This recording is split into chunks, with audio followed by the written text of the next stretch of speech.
All right, so we're already recording, so it doesn't really matter. 3, 2, 1, snap. Well, hello and welcome to our monthly newsletter. Actually, it's not a letter, it's a video. And today you can see with me, I have Gabriel Ho. He's a new realtor with our team, and we'll be talking to him in a little bit. And we'll also be talking about the market. And I know a lot of you have been wondering, is the market going down? We've been talking about it for the last couple of months, and we've got some surprises for you, I think. But we'll get to that last. But first, I want to talk with Gabriel. Hello there. So Gabriel, you're a new agent with our team. Why don't you start by just telling us a little bit about yourself? Hi there, my name is Gabriel. I'm obviously new on the team. I'm very excited to start working as a realtor. I haven't been very passionate about being a real estate agent until very recently. Andrew here helped me actually buy my house 6 years ago now. Wow, it's a long time. So since then, I really haven't had any experience with real estate. But after my house purchase myself and doing something called house hacking, we can talk about that another time, I started becoming more and more interested in real estate. And my interest in real estate really started taking off when I read the book by Rich Dad Poor Dad by Robert Kiyosaki. And that book like blew my mind away and really opened my eyes to like real estate, especially in the investment portion. So what was it about that book that caused you to jump towards real estate as a career? Yeah, so for sure. So previously I had worked as a driving instructor. So I was basically running the rat race, working like 12-hour days, 6 days a week. And I really didn't see myself getting anywhere. So after reading that book and learning about, income producing assets, including real estate investments, that really opened my horizons to pursue maybe a new direction in my life. Okay, sounds good. Listen, you've been new at the business in what, about 2 months? Yes, brand new. Tell us about what's happened in the last couple of months. Anything interesting? Any good stories? Every real estate agent has a good story. Yes. Well, for starters, there's a very steep learning curve. There's so many things that I don't know about. And when I was taking my real estate course at Humber College, they only taught us about real estate industry in general, but they didn't teach us how to be realtors. Right. So I'm very thankful to be on this team with Andrew as my mentor, guiding me along, because without Andrew here, I'd be like literally going in circles. I was going to make a joke, but I'm not going to. That's one thing about our team too, is that we can joke around, be ourselves. And that's why when we do this video, it's actually very little editing, just some of the stuff. No script. Exactly. No script. And, one of the important things for me, and it took me a long time to learn this, is to just have my personality and let it come. Because I remember when I first started, I thought I had to be this perfect agent, dress like a certain way. Now I have flip-flops. Not always like that, but you know what? I'm just myself. And my thing is I love puns. And I've let loose with the puns over the last couple of years. If you've bought a house or sold a house with me recently, you probably got a few puns. Yes. What is it about your personality that's different? Like what do you want people to know that's different about you? Well, for me, I think that when I was working as a driving instructor for over 8 years, one common feedback I get from my students is I'm a very energetic and very talkative person. Right. And so I would like to carry that on as being my realtor so that I can use that enthusiasm to work really hard for my clients, but also educate my clients in the same fashion with the same amount of confidence. Right. So what I'm hearing what you're saying is that education is a big part of your personality and the things you like about your previous job and this job. What are some things that you find that people don't know about you with your personality? Oh, I think like maybe at the beginning, I'm quite a reserved person. But once you get to know me a little better, I begin to obviously warm up, and you'll probably see me act all crazy like and very enthusiastic. So there's that. I also do like to do a lot of research. So I like to know more information before I contact a client, which can be a bit of a hindrance sometimes. It becomes like a bit of a roadblock when it comes to following with leads, because I like to research everything the lead wants to know and then call them and then give them all the information that they're asking for. That could also be a benefit. you think? Yes. Yeah. Definitely. So I think if you're working with Gabriel at all, I think one of the strengths that he brings to the team is his ability to research, his love for research. I think you're really good at it too, and that he brings a serious side to the transaction, but also he has a fun side that he doesn't show immediately. But as you can see by the smile on his face, he's a pretty likable guy. Yeah, thank you. And I like him because he laughs at the jokes. Your jokes are funny. See, I told you. Yeah. So back to, I was asking a question before and kind of went away from the question a little bit. When you start real estate, there's always something that happens within the first couple of months, even the first day that is like, oh my God, like this is weird or challenging, and oftentimes when you look back at it, it's quite fun. So what is a story you could tell our viewers? Well, one story that comes to mind right away is basically within like literally the first week of me getting licensed, I was going to do a showing for a client who lives out of town, but they actually want to do it virtually. So I was going to like take a video of the place, but then before I could even get into the place, I forgotten to like sign up for the Sentry lockbox. So I couldn't even get in. Let me interrupt for a second. So for those of you who don't know, a Sentry lockbox is a electronic lockbox that can only open by your phone. So you either password or your thumbprint, and it automatically opens up. Yes. So it's not like you got to press a bunch of numbers. There's not like a little dial. There's no numbers, no combination lock. You do need an app on your phone to like press and identify that, hey, I'm at this location. This is my GPS coordinates. Open this box for me. And I didn't sign up for that properly yet. So I was like fumbling. It took me like over like an hour of making a long distance call and calling customer service. Help me get in this house. So I'm glad that the client was not there in person. Otherwise, I was like a complete fool.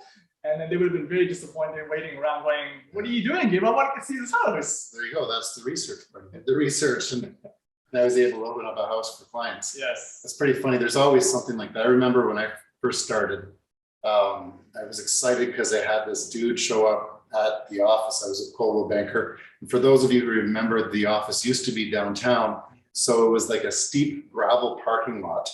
And I had a standard car. So I pulled into the parking lot, and I see him already standing outside of his car, and I opened the door to get out and go shake his hand. I was so excited. And then I saw this look on his face, and I knew exactly what that look was. My car was rolling down the hill and I was running after it, opened up the door, slammed on the brakes, and got it before it crashed into anything. But that was my first day of real estate. So I'll never forget that. Yeah. That's great. So in the next couple of months, I know it's pretty challenging when you start real estate because you have a lot to learn. Yes. And, you know, some people are maybe a little bit trepidatious dealing with a newer agent. But as you start to do some deals, what are some things that you think you can bring to the table for clients that may be considering purchasing or selling a property? Well, as previously mentioned before, I actually have the support of my team, especially Andrew. He's over 16 years of experience as a realtor, and he was my realtor back in the day. So if there's anything I needed help with, I can just immediately rely on him. And of course, I have a lot of enthusiasm and commitment to make sure that everything goes smoothly and that all my clients' questions are answered. Excellent. Couldn't have answered it better myself. If you were to sort of maybe pigeonhole yourself in terms of the interest you have, is there a certain style of property or a certain type of client that you would mostly would you gravitate to, I guess? Yes, yeah, for sure. I like working with first-time home buyers, but also investors. Because I want to be an investor myself. I rent out a portion of my property, so I kind of know what it feels like to deal with tenants and what are the liabilities and advantages for owning an income-producing property. So that's the kind of market that I would like to eventually steer myself towards after I get more and more experience. Okay, I can see that. Totally working with investors and first-time home buyers, and sort of maybe even a hybrid of the two, first-time investors. Yes. Because you have the experience of both, right? Because you just bought your first home not too long ago, and then, well, 6 years ago. Time flies. Time flies. But it's also an income property for you where you're generating income from that very same property. Yes. So you have the experience with that. Yeah. So if you were to see yourself in the next 5 years, where would it be? Well, for sure, I'd have way more clients and I'd have more properties for sure. That's where I see myself. Perfect. Yes. You have a background with driver training. Yes. What would you say to all your driver training clients that might watch this right now? Hey guys, you remember who I am? So if you guys know that I was really hardworking, very passionate about doing my job as a driving instructor, I think that I can carry that on as being your realtor as well. That's actually a really good point, and I didn't really think of it till now, is that the educational part of real estate is very similar to the educational part of driver's training. And that a lot of people don't get educated first before they buy a home. Yes. And that reminds me, we have a first-time home buyer webinar coming up. Yes. It'll be in this email somewhere. If you look down below or whatever this video happens to be, could be up, probably below. You'll see the dates and times. Sign up for that if you're a first-time home buyer. We're going to share the 5 secrets for financing and 5 secrets for real estate that you weren't taught probably anywhere. So stay tuned for that. We'll be on that. Luke Finoro is going to be the mortgage broker that's going to reveal these secrets to you. I just want to expand a little more. As a driving instructor, I'm pretty sure you guys already know, I'm very patient and very methodical, very detailed when it comes to breaking down any kind of complex concepts, such as learning how to parallel park, right? I go over many different scenarios and break it apart so they can help you understand it a lot easier. So I hope to do that, apply that same teaching method to being a realtor as well. It makes a lot of sense. Perfect. Awesome. Thank you everyone for watching.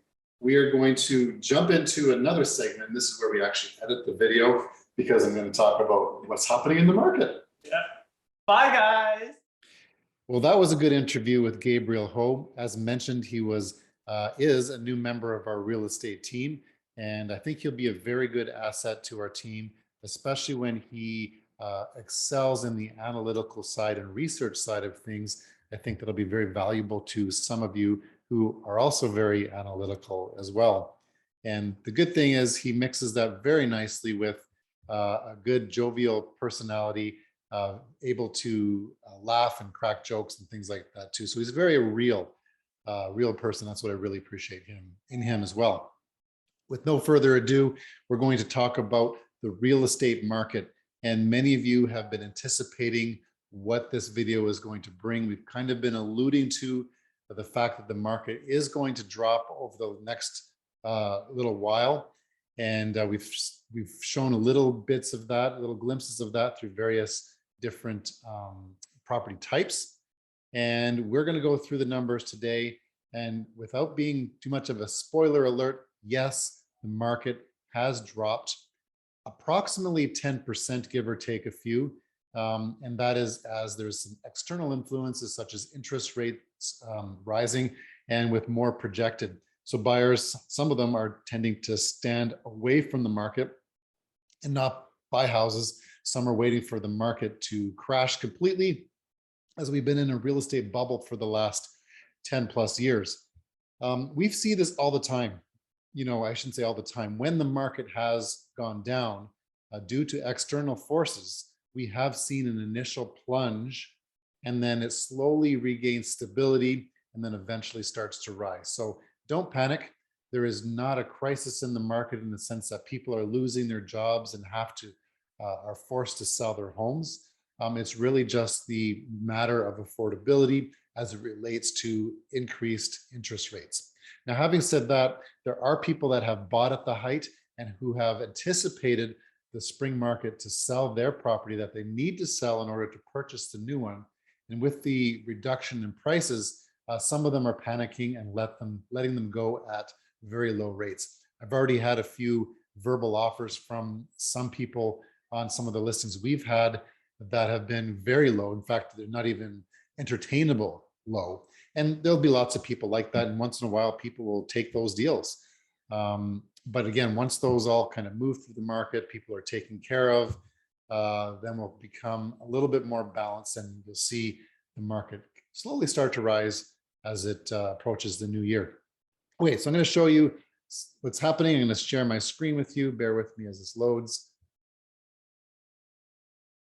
All right, so you can see the general, what's happening in the market generally.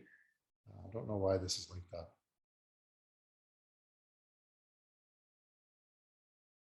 There we go. I don't know what that was. I apologize. As you know, we do these virtually live almost with very few edits. We'd like to keep it real here. We value your time, and any time that I'm spent editing this stuff, it is wasted time as it turns, as it relates to you finding a house or selling your house. So we want to do as minimal editing as possible, so you get to see all of the mistakes that we do make. All right, so this is Guelph. This is the average sale price of all homes. So you see that it is, I don't know why it keeps doing that. It's weird. I know why it's doing that. Go like this and quit. Somehow quit my share. Now we're back. Okay, sorry about that. had something playing in the background and it kept going. All right, all houses in Guelph was at 1.05 million. Now the average house is at 891. That's a pretty significant drop. We'll go through the single family homes. We'll take a look at that. They were at 1.163 million, which is pretty high. And it dropped to 1,036,000, which is still pretty high, but it has dropped. Townhouses have dropped significantly and has continued to drop since we first started reporting on this. And I'm not sure exactly why it is. The one thing that I can say with townhouses in particular is that there are a lot more older townhouses selling, and with higher interest rates and higher condo fees, it pushes the price down. But there's still a lot of eyes on those, as that's what people can afford that are in the lower price ranges. So we'll continue to watch that. Condos have remained pretty stable. They've gone down, what is this now, 591 for the average condo, and this is irrelevant to whether it's a 1, 2, or 3 bedroom. It's just condos across the board. So there could be some fluctuations with 1 or 2 bedrooms selling versus 3 bedrooms, etc. But it's fairly stable, and I'll continue to see that the condo market will be stable because that's just what people gravitate to when they can't afford the higher prices. Semi-detached houses, a little bit of a drop again, actually quite a lot of a drop again. And that was from at a height of 952 all the way down to 764. There are people that are panicking in this segment. And again, it's also a product mix too, as we have the newer ones kind of not selling at the moment. We have some older ones around Cole Road and things like that that are selling. So again, watch that. There could be some value in the semi-detached housing market. If it drops below the 700 mark for those, I think it's time to buy those. And that brings me to my next point. If you're in the market and you don't have a house to sell and you've locked in your rate already, this is a prime time for you to buy. Not only are you going to get the benefit of the old interest rates, but you're going to get the benefit of the house price drop. We've already seen a couple of clients take advantage of buying homes that previously would have been quite significantly higher, but because of the circumstances, the fact that the market's gone down a little bit, the interest rates have risen for most people, and some people are desperate to sell because they've already purchased something and need to get rid of their house quickly. We've been able to snatch up some pretty good deals, in my opinion. Even if the market continues to drop, they're still ahead of where I think it will be. So if you are thinking of buying an investment property, great time to buy. And like I said, if you're looking to buy your home and you don't have one to sell, great time to buy. And of course, whenever you buy and sell in the same market, it doesn't really make a difference because your house is going up and down at the same rate. So if you have a real estate need, or you know somebody that has a real estate need, give us a call. Our team is ready and willing to help you. In the meantime, have a great June. We hope the weather is fantastic and you can start swimming or check out some of the splash pads or something like that. And don't forget our first time homebuyer seminar at the end of June. It's going to be our first one. And we look forward to sharing with you the 5 secrets that nobody told you about buying real estate and about mortgages. Take care, and we'll talk to you soon.